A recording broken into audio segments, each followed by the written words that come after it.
Memphis Grizzlies basketball player Ja Morant is under investigation by Colorado police and the NBA for having what appeared to be a gun during an Instagram Live video in March, hours after his team lost to the Denver Nuggets, Sportico reports. The video circulated on social media this past Saturday. Now, Morant appeared to be at Shotgun Willie's, which describes itself as a gentleman's club, in the Instagram Live. Morant has been suspended from the team with no set date to return, Sportico writes. Morant has apologized. The Colorado General Assembly revised statutes say that a person who possesses a firearm while under the influence of alcohol or controlled substance commits a Class 2 misdemeanor, which could lead up to 120 days in jail, Sportico reports. There was some reporting that there was not evidence that he had been drinking at the time so far, although there could be a review of credit card information, et cetera, that disconfirms that. Radio host Charlamagne the God had this to say about the incident.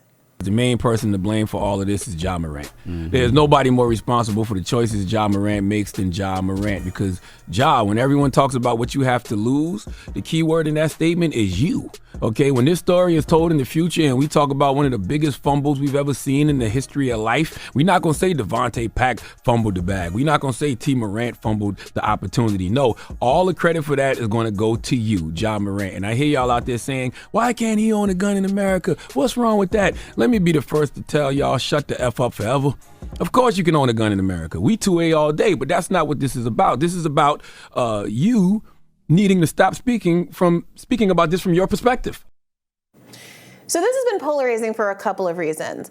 One, it's because in this latest incident, he was caught on an Instagram Live by a friend with a gun in a car. So there's some question about whether or not, he didn't try to violate, he didn't have complete control over whether or not he was going to end up violating the NBA's prohibitions here, because they tried to, I understand it, take it down. He got flashed on somebody else's live with a gun, which he is an open carry state. He's allowed to have on his person. So the question is whether or not, how responsible he is for breaking the NBA rule. He's a star player. There's a lot of money on the line, and people, that's why Charlamagne's talking about fumbling the bag. And so there's this debate whether or not it's fair for him to lose out on these opportunities with the NBA. It's fair for him to be suspended, whether or not there is an inappropriate contrast between the fact that there's so many politicians who are elected because in part they are brandishing guns in their campaign ads, et cetera, but a person could get sanctioned from the NBA for doing the same thing that elected representatives.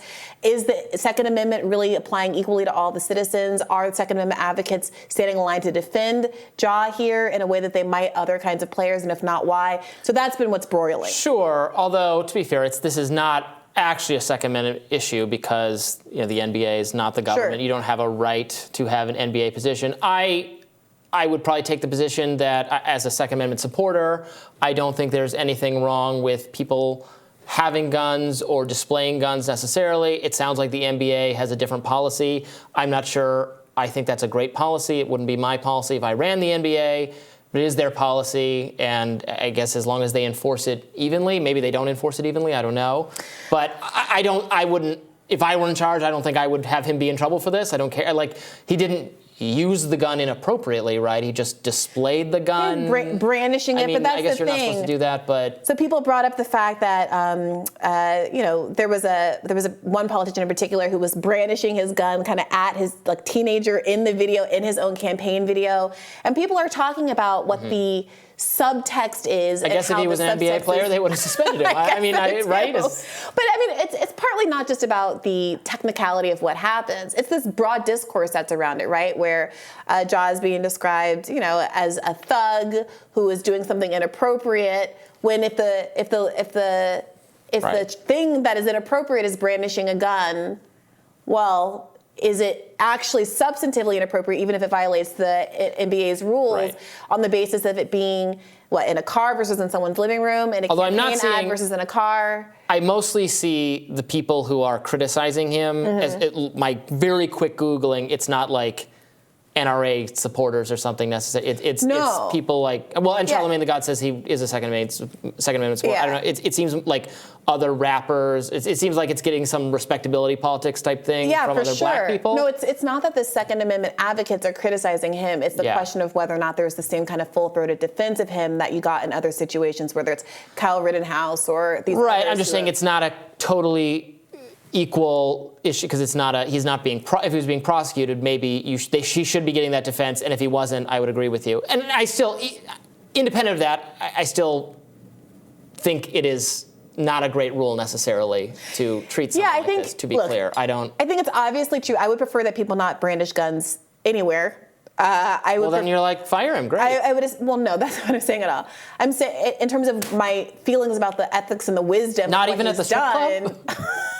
The wisdom of what he's done, I don't think that anyone would advise rolling around in a car brandishing a gun. I can't see how that would be advised for a whole number of reasons. In terms of someone who, if I cared about him and he was my loved one, I would say protect yourself by not doing that activity, not to mention losing money in your contract. I will say, I have to imagine the gentleman's club he was at has a policy on not brandishing firearm. Maybe they don't. I don't know. But right. Well, in this recent one, it's in the car. It was in a car. So then the other question is, I do think it's an interesting kind of philosophical issue of, if it is the case that you have a right to do it, and there is this other rule that basically says, because of your professional context, that says if you're seen doing it, then you can lose out on your professional opportunities.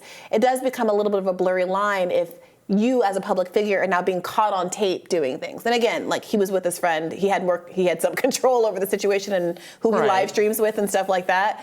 But there is an interesting line of, if someone catches you on tape doing legally permissible behaviors, is it right for your employer to then be able to sanction you as a consequence? Well, I mean, it is. It might be a bad policy. Like, what if the Hill had a policy that people who work here can't, like, brandish firearms, and even though you're legally entitled to do that, as an employee, it would be a bummer, but as an employer, they have the right to do that, right? Or I'm thinking of some of the cases that are like, somebody has a revenge porn tape that's put out there, and let's say they're a teacher, and then the school fires them because they're sexual. Well, they didn't put it out there. They didn't want that to be out there. They did participate, perhaps knowingly, in the recording of something that would, if got out, be in violation of their contract.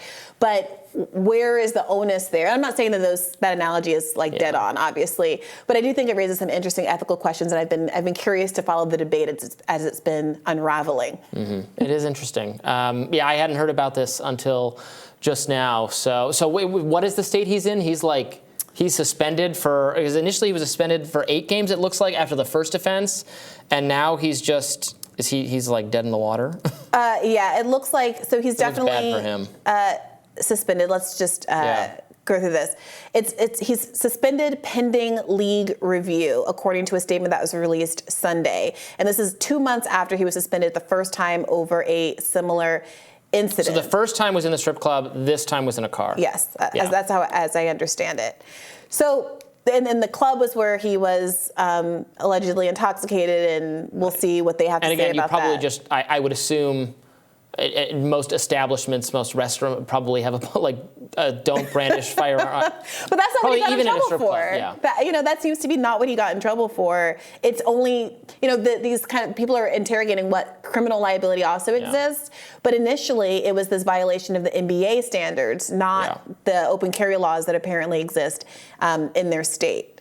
So it does seem, even if the first one was a mulligan, the second one is, it seems maybe weaker. Just put the guns down. It seems like a weaker accusation, but... but I mean, in terms of his personal responsibility and whether or not he is responsible for fumbling the bag per Charlemagne the God. I mean, you have to follow, if you are part of the NBA, you have to follow NBA policy, even if you don't like it, even if it's not a good policy. He has a 5-year, $194 million max contract that was set to begin this season.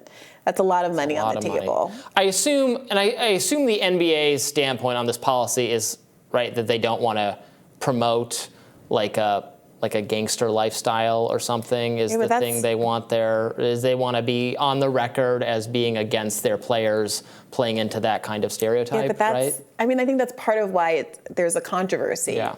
It's, there is something that feels a little dissonant about saying glorifying gun violence is wrong for an NBA player, but not for an elected politician. Well, responsible Second Amendment usage is, I think this is what someone who's trying to square this would say. Responsible Second Amendment usage is a good thing and should be honored. and just like waving guns at strip clubs isn't an example of that? So in 2018, Brian Kemp had this campaign ad where he pointed his shotgun at a teenager and talked about driving a bus around to round up illegals. Okay, well, that sounds like not good either. I mean, that's the thing. I guess his NBA career is over. Sorry, Brian Kemp. That's just the kind of thing that people are pointing out. So, you know, the question is it perceived as not responsible gun ownership because the implication is a kind of a handgun, black people, inner city gang violence, as opposed to white man shotgun rounding up illegals, and is one of those things supposed to be more legal than the other? It's you know, is vigilantism okay and gun violence isn't? I mean, I think the public conversation we've been having for 2 weeks now about the subway killing says that a lot of people do feel that way, and that's causing some dissonance now as people work through what should happen to Ja Morant. But we'll see. We'll see. We'll see, and we'll have more Rising for you right after this.